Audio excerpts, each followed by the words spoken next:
Holy and loving God, teach us your ways, that our hearts would grow in our ability to love, and let your light shine. Amen. Please be seated. I'm reminded this morning about a story about Bishop James Montgomery, who was at the tail end of a procession that was leading into diocesan convention, and he was dressed in his cope and his mitre, his full regalia. At the end of the procession was going into the Cathedral of Chicago. And there was a street woman who came up to him and kind of was curious and looked at him up and down and said, "I don't know what kind of costume party is in there, but I know you're going to win." I thought that story would be a funny way to introduce our topic for today, which is about integrity and how our outward manifestation needs to match our inward heart. Our gospel lesson for today, Jesus is dining with Pharisees and scribes, and they say to him, "How come your disciples don't wash their hands before they eat? And this is not the same thing that your mother was after you for before you had dinner."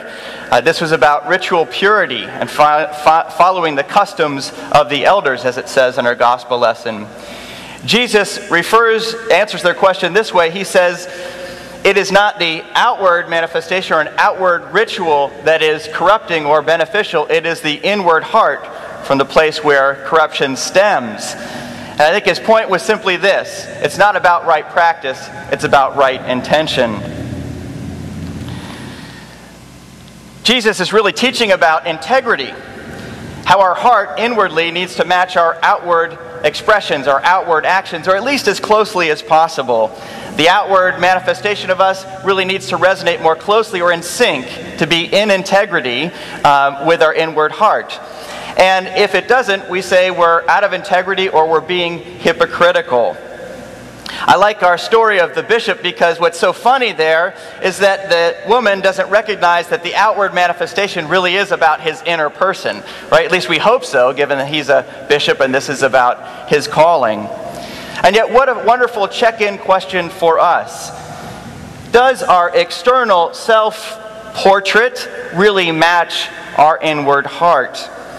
And when it does, what happens? And how much easier is it for us to work on our outward appearance than it is for us to work on the matters of the heart? And I think this is really what Jesus was getting at. It is from the heart that corruption happens. Pride, avarice, greed, and so on. Now, when I use the word integrity, I mean it's in sync. It matches up. We walk our talk. And I've come across two faith questions that have to do with integrity. You've probably heard them before. The first one is, if Christianity were illegal, would you be arrested? In other words, do you have enough evidence in your life of your inward faith that you would be convicted of being a Christian if it indeed was illegal? The second is Jesus' summary of the law. He said, "Love the Lord your God with all your heart, with all your soul, and with all your mind, and love your neighbor as yourself." And yet for you and I, we find this balance of loving to be rather difficult and something we attend to every day. Do we in fact place others more high than ourselves, capitulate to them? Then our practice, in terms of love and loving balance, is about lifting ourselves up in self-love. We have some work to do there. And yet if we see ourselves as more important than the needs of others, we need to practice loving others, to be patient and slow down, to listen more. Jesus, in giving us this great summary of the law, really does give us a lifelong practice of balance of love of God, love of self, and love of others. And I believe when we really are in sync or integrity with that, something magical happens.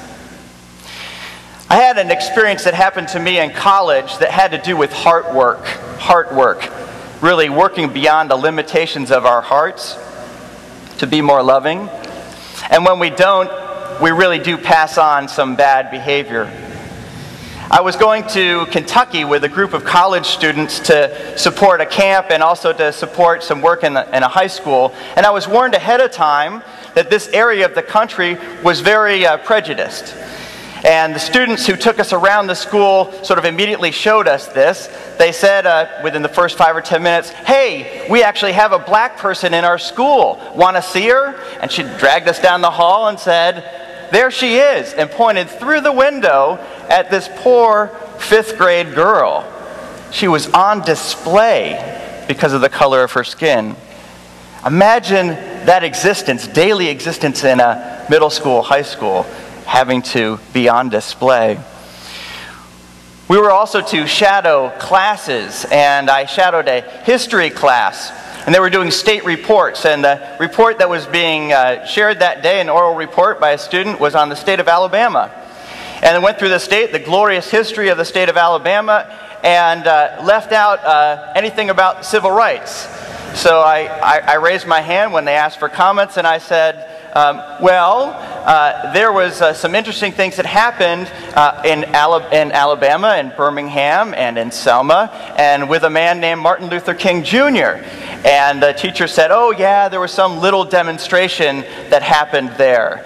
And I raised my hand again. I said, "Actually, it was a major thing, and it brought into full equality the voting rights of black Americans." Well, the students were interested, but the teacher was not. This uppity young college student coming to show him off.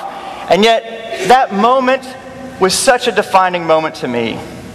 Because here was someone that was caring and shaping young minds and passing along this limitation of his own heart. And all it did was support their own limitations to keep them from being more loving and more caring to people. That is destructive. And I've sat with that and I've remembered that story over and over again, and I immediately come back to myself and ask myself, but what about my own limitations? What am I passing along when I'm not attending to those places where are my loving edges, so to speak? Jesus today calls us to attend to those limitations of our hearts, to really follow love where it goes in our life up against the edges. I was talking with someone after church a couple weeks ago, and I was preaching about love, as I like to do, and I mentioned to her that love is confrontational. And I think it is. I think we can rest in love, but I think love calls us beyond our comfort zones, where we have to look at our judgments, what's going on in our mind, in order to let love really grow and blossom within us.